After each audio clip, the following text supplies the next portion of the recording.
Abramos, como digo, nuestras Biblias en Primera de Tesalonicenses, capítulo 5.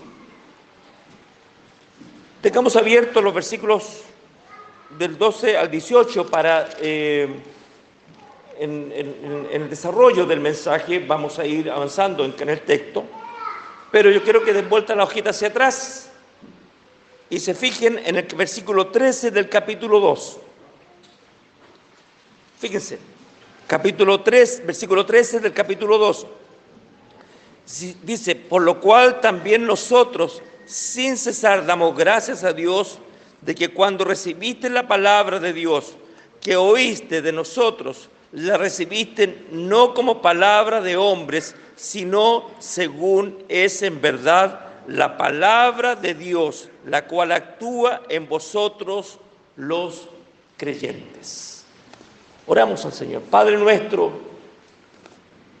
en esta hora, Señor, en que estamos reunidos en este lugar, congregados en este templo, Señor, en esta casa de oración, y nos disponemos, Señor, a recibir tu palabra, a escuchar tu palabra. Queremos, Señor, hacerlo de tal manera, oh Dios, que en nosotros haya una actitud de rendirnos a tus pies para que tú, Señor, nos instruyas por medio de tu Espíritu Santo. Nos instruyas, Señor, de tal manera que nuestra vida, oh Dios, centrada en tu palabra, podamos, oh Señor, servirte, honrarte, con todo nuestro ser. Guíanos, Señor, de tal manera también a que la meditación en nuestro corazón, al escuchar tu palabra, oh Dios, nos permita poner nuestra mirada, oh Dios, con un corazón contrito, poner nuestra mirada delante de ti, Señor, y ante ti, para buscar tu socorro, tu ayuda en nuestras debilidades, en nuestras flaquezas, para que tú, oh Dios, nos llenes de tu gracia, y así, Señor, te sirvamos, y así, Señor, te honremos. Gracias, Señor, en el nombre de Jesucristo. Amén. Particularmente este pasaje bíblico, estos versículos, están insertos en una serie de instrucciones que el apóstol Pablo da a la iglesia de Tesalónica, pero en lo particular, este trozo de la Escritura está evidenciando, diríamos, algo que debe ser notorio en nosotros. Y parte por una expresión que podíamos nosotros clasificarla como una verdadera señal de madurez.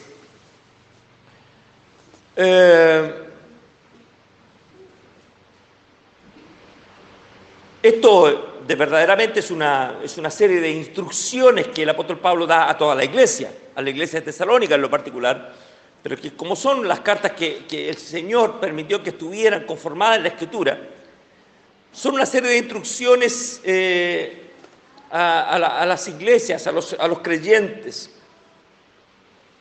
Y en realidad, el anhelo del apóstol Pablo es que primara por sobre todas las cosas en la iglesia, ¿no es cierto?, siempre la unidad, el amor y el servir al Señor. Fíjese que en los versículos 12 y 13 dice: os rogamos, hermanos, que reconozcáis a los que trabajan entre vosotros y os presiden en el Señor y os amonestan, y que los tengáis en mucha estima y amor por causa de su obra. Tened paz entre vosotros.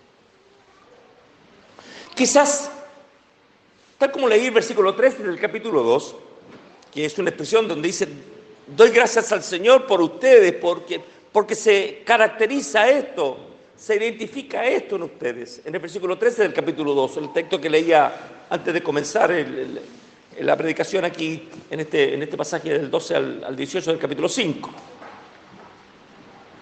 Pero hemos de notar, por supuesto, que hay una notoria diferencia de lo que ocurre en esta iglesia de Tesalónica con lo que ocurría particularmente en la iglesia de Corinto. O sea, hay un contraste claramente identificable, notorio, ahí está. Pablo dice a los corintios, le dice en 1 Corintios capítulo 3, dice, no puedo hablar a ustedes como a espirituales, sino que como a niños en Cristo. ¿Acaso no hay disensiones, divisiones? Ustedes uno diciendo, yo soy de Pablo, yo soy de Apolos, yo soy de Cefas o Pedro. Hay una notoria diferencia entre cómo el apóstol Pablo se dirige esa carta, porque hay una realidad en esa congregación de Corinto, con esta congregación de Tesalónica, es una carta maravillosa que hemos estado siguiendo durante todo este tiempo. Por tanto, esta notoria diferencia es destacada prácticamente en toda la carta. Por ejemplo, dice el capítulo 4, versículo 1, por lo demás, hermanos, rogamos y exhortamos en el Señor Jesús, que de la manera que aprendiste de nosotros, como os conviene conduciros y agradar a Dios, así abundéis más y más. Ya leímos el versículo 13 del capítulo 2. Dice, podemos ver el versículo 17, dice la palabra del Señor, pero nosotros, hermanos, separados de vosotros por un poco de tiempo, de vista, estamos separados, pero no de corazón, tanto más procuramos con mucho deseo ver vuestro rostro. El versículo 19 del capítulo 2 dice, porque ¿cuál es nuestra esperanza, o gozo, o corona, de que me gloríe? ¿De que me gloríe? ¿No lo sois vosotros delante de nuestro Señor Jesucristo en su venida? Vosotros sois nuestra gloria y gozo. En el capítulo 3, versículo 6 dice, pero cuando Timoteo volvió a vosotros, de vosotros a nosotros, y nos dio buenas noticias de vuestra fe y amor, y que siempre nos recordáis con cariño, deseando vernos como también nosotros a vosotros. Y así, toda la carta está llena de lo que nosotros podríamos llamar elogios, ¿no es cierto?, a esta iglesia. Por eso es que el contraste con otra iglesia, con la iglesia de Corinto, que mencionaba hace un momento atrás, ¿no es cierto?, es notorio. Por lo tanto, estas recomendaciones, no porque la iglesia podría tener ciertas características loables, destacables, las recomendaciones, los consejos, nunca estarán de más. Entonces Pablo lo considera así. Por tanto, esta iglesia de Tesalónica, como todas las iglesias, como nuestra congregación también, como nuestra iglesia, necesita instrucciones, necesita ser instruida, necesita que le sea recordada la palabra del Señor en todo su quehacer. Por lo tanto, cuando comienza en el versículo 12 una serie de instrucciones que van a dar la primera característica de la iglesia, cómo es la congregación, cómo es la iglesia. Esta iglesia ya vemos en los versículos anteriores, capítulo 1, capítulo 2, capítulo 3, capítulo 4, cosas destacables que Pablo reconoce y los insta a perseverar en esa actitud. Pero acá, ¿no es cierto?, les recuerda esta instrucción, con estas instrucciones, donde se va a evidenciar en los creyentes una señal de madurez. ¿Cómo podemos medir la madurez de los hermanos? Alguien dirá, en la medida que ora, en la medida que estudia la Biblia, en la medida que asiste a la iglesia. Existen muchas maneras, pero particularmente es cómo refleja en su corazón la gracia de Dios para con la relación con Dios y para con la relación con su iglesia, con su prójimo. Y particularmente en lo que se refiere acá. Os rogamos, hermanos, que reconozcáis los que trabajan entre vosotros y os presiden en el Señor y os amonestan. La iglesia presbiteriana, hablamos delante en la clase, ¿no es cierto?, es que es gobernada por ancianos. Ellos presiden la iglesia, el consistorio preside la iglesia. Y el apóstol Pablo llama a honrarlos, a honrar a los que presiden. La verdad es que esta expresión es compleja a veces por nuestra propia naturaleza. Pero en relación a la carta que Pablo escribe en Tesalónica, se evidencia, como decía delante, que aquí hay una señal. Esto refleja un creyente, una creyente, un hermano, una hermana, ¿no es cierto?, que ha madurado en la fe, ha madurado en el Señor. Por tanto, si nosotros dijéramos, ¿no es cierto?, que es llamado a la iglesia a honrar a los que os presiden, a los que os instruyen. Pablo nos deja en esto en blanco diciendo, simplemente honrenlos, sino que da las razones a por qué dice, os rogamos, hermanos, que reconozcáis, que les tengan claridad quiénes son, a los que trabajan y os presiden entre vosotros y os amonestan. ¿Por qué razón?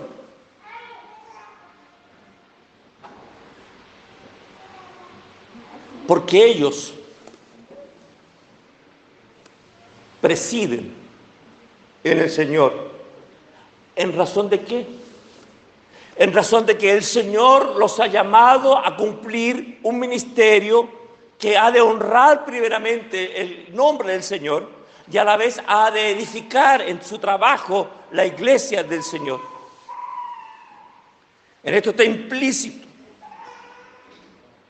de que el origen de estos ministerios, de quienes presiden la vida y el desarrollo de la iglesia, está implícito, como digo, un llamado que el Señor hace. Si bien es cierto, en nuestra característica de iglesia, dijimos, ¿no es cierto?, que los ancianos, los diáconos, son elegidos por la iglesia, el llamado lo hace el Señor. ¿Por qué usa esta expresión Pablo? Que reconozcáis a los que trabajan entre vosotros y os presiden el Señor y os amonestan. Que los tengáis en mucha estima y amor por causa de su obra. Tened paz entre vosotros. ¿Por qué razón?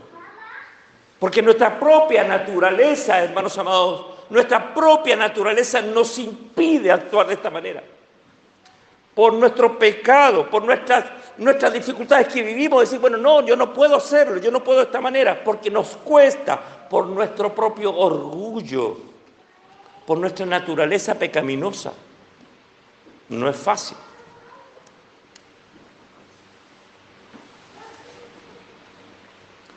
Ahora, Pablo indica el cómo hacerlo. Pablo expresa de que esto, ¿no es cierto?, sin dar una receta, expresa una palabra que en realidad es la que se ha de caracterizar, ¿no es cierto?, en la vida del creyente. Que los tengáis en mucha estima y amor por causa de su obra. El amor es el reflejo de la manifestación del Espíritu Santo en el creyente. Recordemos que, hermanos amados, el fruto del Espíritu, según Pablo lo describe en la carta a los Gálatas, dice, el fruto del Espíritu es amor, comienza con esto, con amor. Amor, gozo, paz, paciencia, benignidad, bondad, fe, mansedumbre, templanza o dominio propio. Pero comienza con amor. Pablo tiene clara la película en razón de esto. Cuando escribe a los Corintios, en el capítulo 13, dice, ahora permanecen la fe, la esperanza y el amor. Pero que el mayor de esto es, por tanto, es la evidencia clara de una nueva creación, diríamos, de una nueva creación. Porque esa es la relación que existe en el Evangelio cuando dice que es necesario nacer de nuevo, ser una nueva criatura. Y cuando Pablo a los Corintios, en el capítulo 5, dice, de modo que si alguno está en Cristo, el texto griego dice nueva creación, es decir, evidencia el nuevo nacimiento de una nueva criatura en Cristo. Ya no soy el mismo. Quizás nuestra propia naturaleza pecaminosa nos lleva a hacer muchas cosas, a expresar, a sentir. Pero el Espíritu Santo nos redarguye en nuestro corazón para actuar. Y cierra esto, diríamos así, y cierra esto el apóstol Pablo, esta expresión, ¿no es cierto?, de esta señal de madurez, diciendo, tened paz entre vosotros, vivan en paz.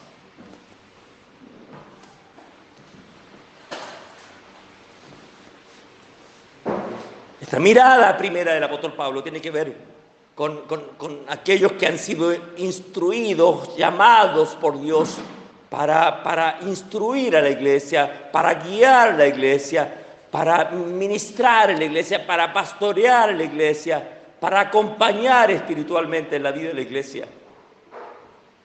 Pero luego continúa, en razón de la mirada que hemos de tener los unos para con los otros.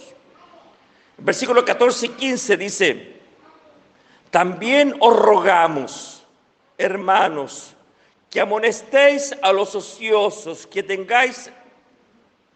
alentéis a los de poco ánimo, que sostengáis a los débiles, que seáis pacientes para con todos. Mirad que ninguno pague a otro mal por mal, antes seguid siempre lo bueno unos para con otros y para con todos. Esto nos dice claramente de que nosotros en nuestra mirada, en nuestra expresión de vida cristiana, hemos de estar velando por el otro. Hemos de estar velando el uno por el otro. Donde comienza por una expresión que pareciera muy compleja, pero dice, amonestéis a los ociosos. Esta expresión griega tiene distintas acepciones en su significado. Significa tres cosas.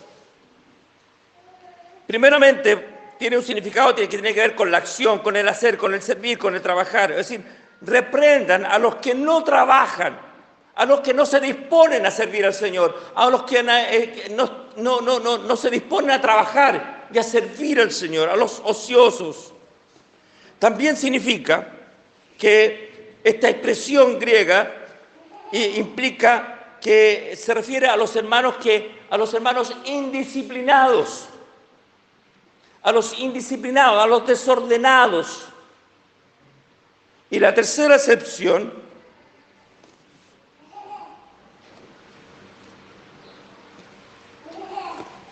es aquella que tienen su mirada, simplemente aquellos que observan para ver qué está mal, que no hizo el presbítero, que no hizo el diácono, que no hizo el profesor, que no hizo el líder, que no hizo el pastor, que no hizo esto, otro. ¿No es cierto? Y esa es su atención, y ese es su centro de vida cristiana. Por lo tanto, estas tres excepciones están claramente identificadas en el texto bíblico, porque dice, reprendan, amonesten, ¿no es cierto?, exhorten a los ociosos, a los que tienen su vida centrada no en aquello que es relevante, que es el servicio, el trabajar, el disponerse para servir al Señor en la vida de la iglesia.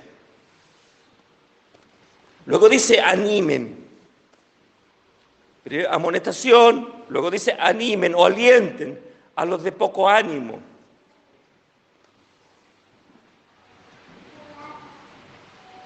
Hermanos amados,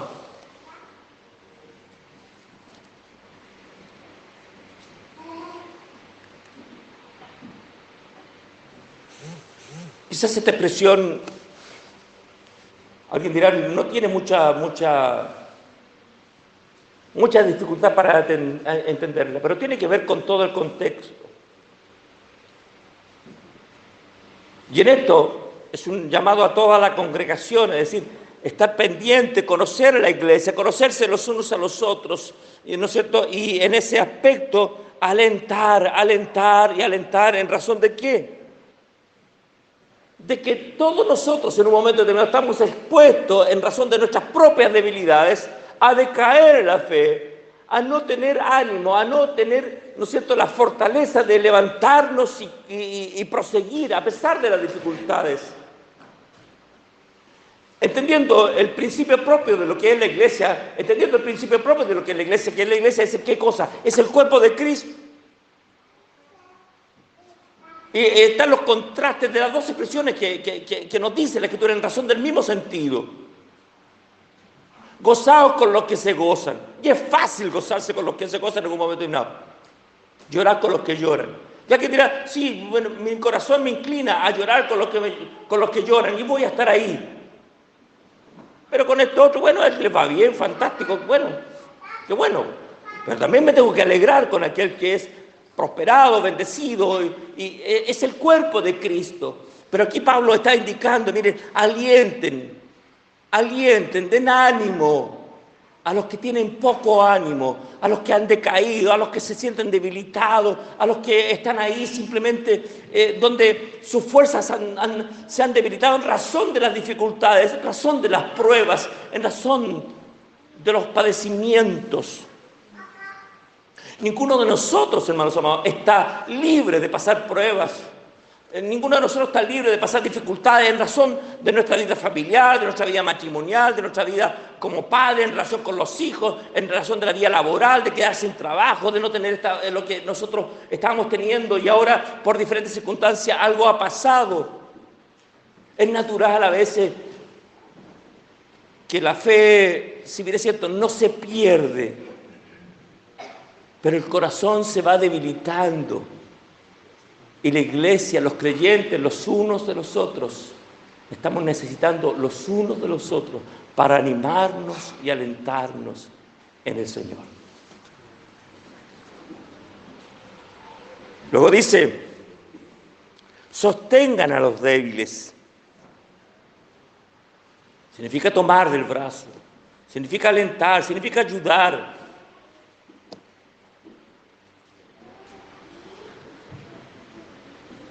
No todos los creyentes, hermanos amados, no todos los creyentes tienen o tenemos las mismas capacidades de fortaleza para sobrellevar, como decía anteriormente, las pruebas, las dificultades, o aquellas otras circunstancias que tienen que ver con la vida personal.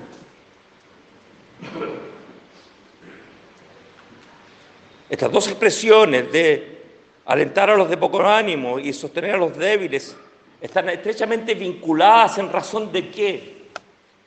En razón de el alentar, en razón de las promesas que la palabra del Señor nos da, de que por sobre todas las circunstancias tenemos el Espíritu Santo, que es nuestro consolador, nuestro paracletos, el que está al lado, cletos el consuelo, el que da el consuelo y el que anima. No anima con palabras humanas, anima con la palabra del Señor. El Señor no nos dejará, yo estaré con vosotros, dijo el Señor Jesucristo, todos los días hasta el fin del mundo.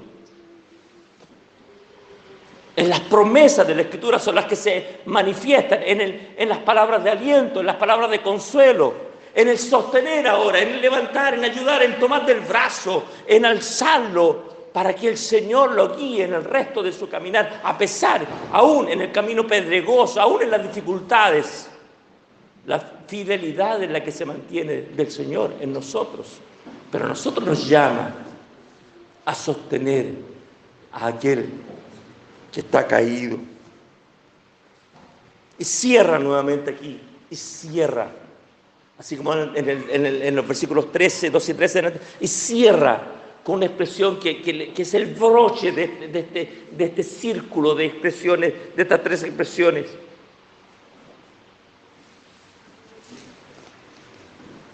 Sean pacientes para con todos.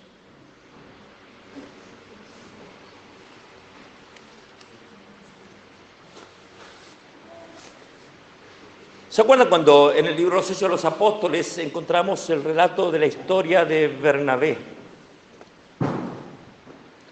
Yo una vez me dirigía, conversando con el hermano Diego, hablamos de este Bernabé, es decir, uno con un carácter más fuerte y aquí y allá, y el Bernabé, ¿no es cierto?, un poco más pasivo, y que todo trata de apaciguarlo, de bajar un poco la...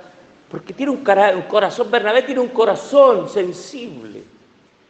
La palabra Bernabé, este Bernabé que aparece en los primeros capítulos del libro de los Hechos de los Apóstoles, aquel que dice que vendió una propiedad que tenía y llevó su ofrenda a los pies de los apóstoles, los primeros capítulos del libro de los Hechos de los Apóstoles, el nombre Bernabé significa hijo de consolación y se refleja posteriormente en la vida de Bernabé. Recuerden que en el primer viaje misionero, el apóstol Pablo, estaba su compañero de misión era Bernabé, porque habían sido enviados, ¿no es cierto?, en el primer viaje misionero, y estaba con ellos el sobrino de Bernabé, Juan Marco. Y en un momento determinado, este Juan Marco, estando en Panfilia, decide devolverse a Jerusalén. No, yo no sigo, dijo. No sé si dijo eso, pero dijo, no sigo. Y posteriormente, en el segundo viaje misionero, estaban en este tema de salir nuevamente en viaje y Juan Pablo dice, bueno, Juan Marco dice, yo voy a ir con ustedes. Y Pablo le dice, no, porque nos dejó la otra vez y no quiso ir, ahora no va a ir con nosotros. Pero Bernabé, este hijo de consolación, ¿cierto, hermano Diego? Dijo que prefería él seguir con Bernabé, con Juan Marco, su sobrino, y se fueron a otra región. Pareciera el texto que quedaron enemistados con Pablo, pero en él primó el animar y alentar a aquel que quería retomar el trabajo misionero. No digo, no vamos a cuestionar, como alguien dijo, bueno, ¿por qué Pablo se enojó y no quiso? Está bien lo que hizo Pablo. Quizás alguien dirá, un análisis de la disciplina en la vida de la iglesia, está bien lo que hizo Pablo. Pero también el corazón de Bernabé.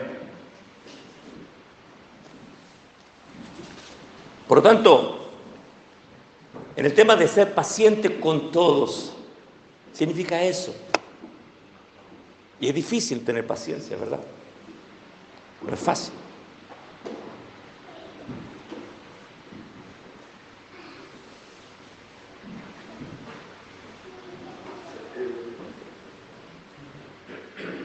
Cuando miramos la iglesia, cuando miramos el desarrollo de la iglesia, cuando miramos el que podemos servir, el que podemos disponernos a servir,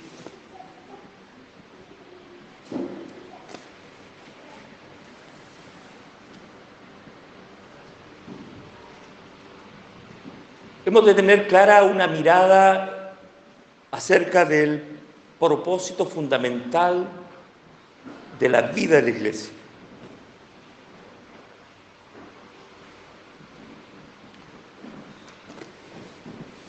Y quizás a veces es complejo tomar las decisiones en razón de cómo enfrentamos el día a día como creyentes.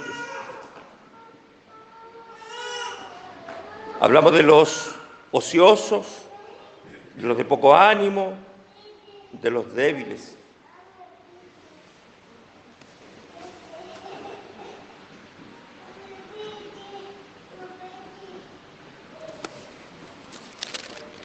Versículo 13. La segunda parte del versículo: tened paz entre vosotros. Implica que en esta dificultad, en lo dificultoso que significa ser parte del desarrollo y de la vida de la iglesia, el apóstol Pablo dice, esfuércense por mantener las relaciones. Que ese es el centro.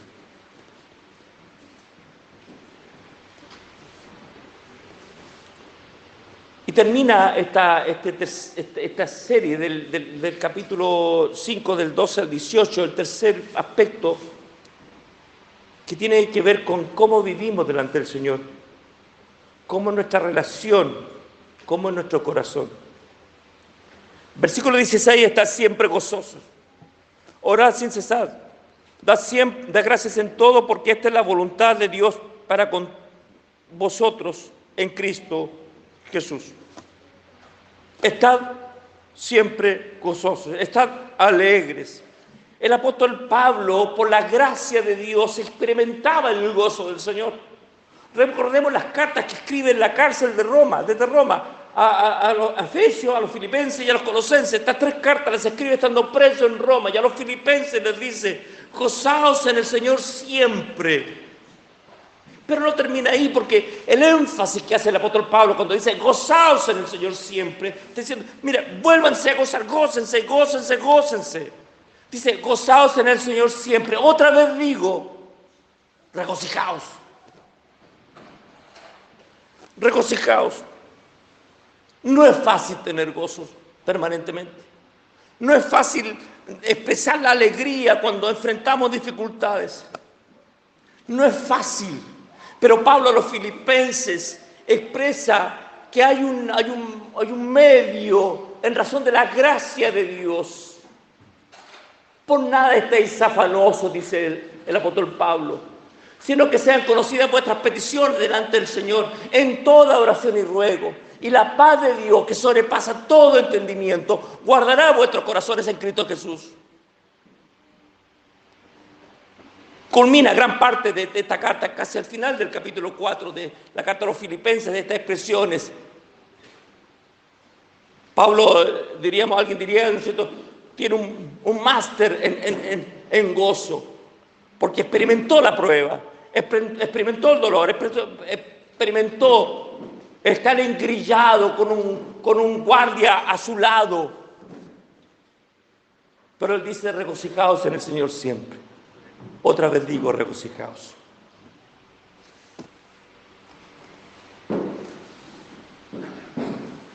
Estas 3 expresiones están vinculadas. Pareciera el texto, por el tema de la puntuación en nuestra Biblia española, castellana, que la última expresión tiene que ver con el último punto, no más solamente, pero están relacionadas. Porque no puedo tener gozo. ¿Cómo voy a tener gozo en medio de la dificultad? Orando al Señor. Por nada estéis afanosos, sino que sean conocidas vuestras peticiones delante del Señor en toda oración y ruego. La palabra ruego dice: es grito, clamor, rendirse. Es derramado mi corazón, es derramado mi alma delante de ti, dice el Señor en los Salmos. Es derramado mi alma delante de ti.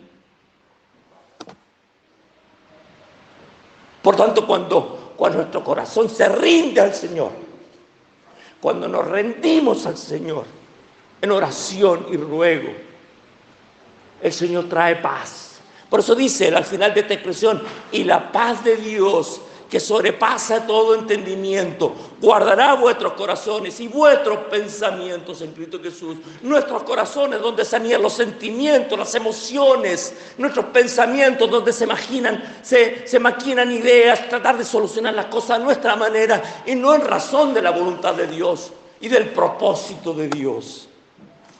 Rinda al Señor todo, y la paz de Dios, que sobrepasa todo entendimiento, guardará vuestros corazones y vuestros pensamientos en Cristo Jesús. Por lo tanto, el gozo viene cuando nos rendimos al Señor. El gozo viene cuando le decimos: Señor, que nuestras fuerzas nos dan más. Pero aquí está, Señor, no solamente mis problemas, sino que mi corazón a ti rendido.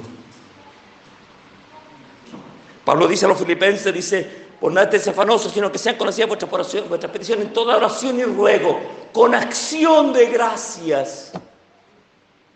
Esto no tiene el sentido que pareciera así como aisladamente, decir: gracias, Señor, por la prueba que me estáis dando, sabes que la estoy disfrutando de tal manera. No es ese el sentido.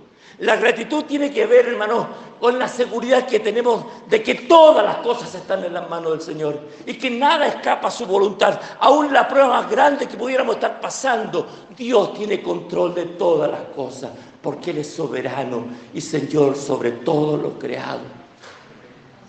Por nada estéis afanosos, sino que sean conocidas vuestras peticiones delante del Señor en toda oración y ruego. En toda oración y ruego, con acción de gracias. Estad siempre gozosos, versículo 16. Orad sin cesar. Dad gracias en todo. Estas 3 expresiones en el texto griego, en el texto como la intención de Pablo, están vinculadas, son una sola, y las separa después para unir estas tres con la expresión final. Esta es la voluntad de Dios para con vosotros. ¿Cuál es la voluntad de Dios? ¿Qué es lo que el corazón de Dios desea para con nosotros? Que estemos gozosos, porque el gozo del Señor es el que se anida en nuestro corazón en razón de la seguridad que tenemos en Él. Y nos lleva a orar, a orar, a orar, a orar con acción de gracias. Esta es la voluntad de Dios para con vosotros en Cristo Jesús. Dios muchas veces nos disciplina, Dios muchas veces nos prueba, Dios nos permite a veces experimentar angustias, pesares, pero la seguridad no descansa en nosotros, descansa en la fidelidad del Señor. Jehová es mi pastor, nada. Pero sabe, hermano, yo lo voy a decir como tal es como lo escribió el salmista David. La expresión poética dice, Jehová es mi pastor, nada me faltará. Pero el texto, como el corazón de David escribe este salmo, dice, Jehová es mi pastor, nada me falta. No habla del futuro, habla de la fidelidad que es permanente del Señor. Por tanto, estas expresiones del versículo 16 al 18 están apuntando a un estilo de vida, tal como decíamos de la carta del apóstol Pablo a los Filipenses en el capítulo 4. La verdad es que nos cuesta separar nuestras emociones de las circunstancias que vivimos. Pero, hermanos amados, nosotros no dependemos de las circunstancias que vivimos, por muy adversas que sean. Dependemos de la gracia del Señor.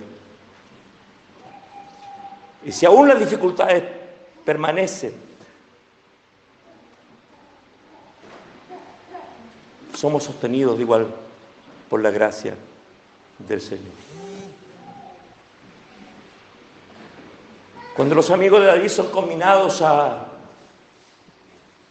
renegar de su fe, en el libro de Daniel, y ser echados en el horno de fuego,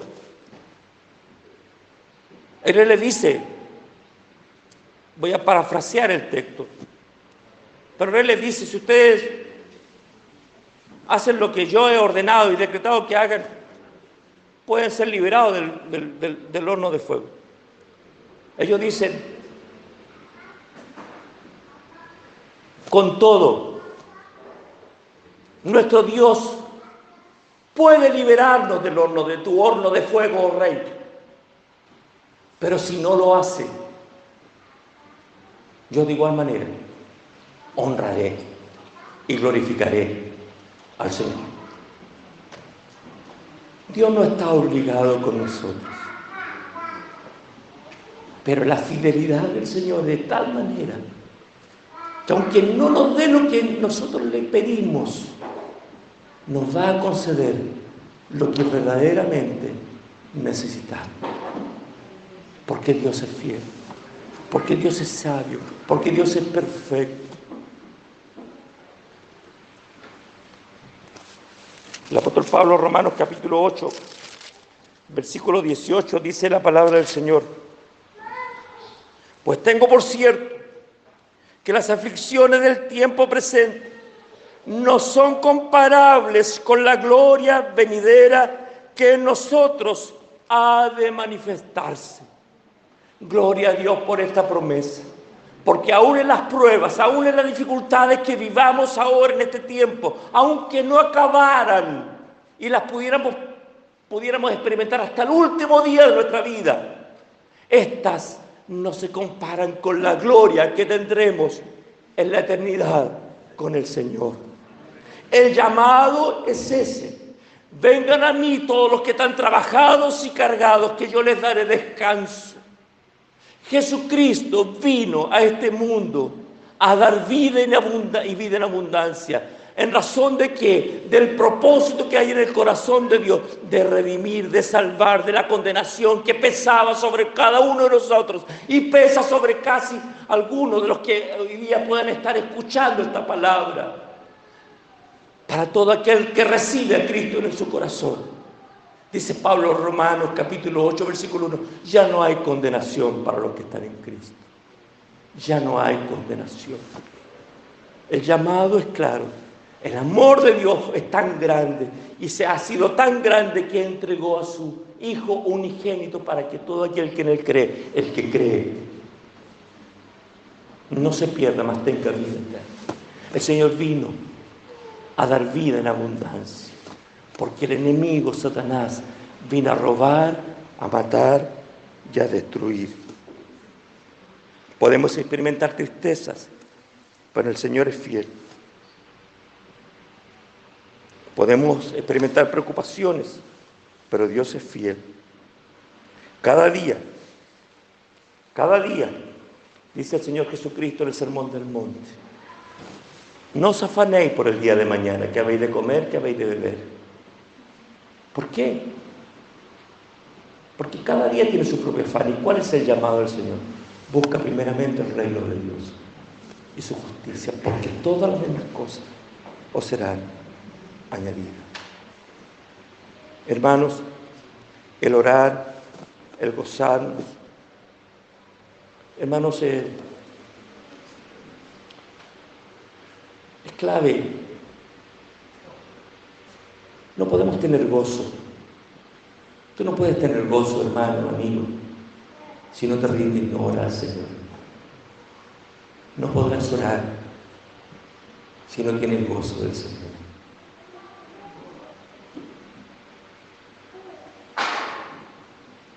No podemos dar gracias al Señor si no hay gozo del Señor y si no oramos al Señor.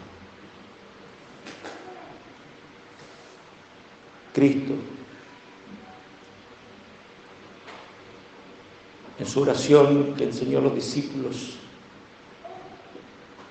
esta es la misma expresión del Sermón del Monte en el capítulo 6, en el mismo Sermón del Monte, capítulo 5, 6, 7.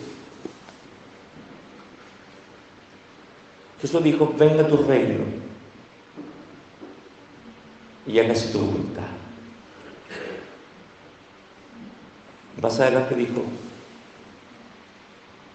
busquen primeramente el reino de Dios y su justicia, y todas las demás cosas serán añadidas en razón de la voluntad del Señor.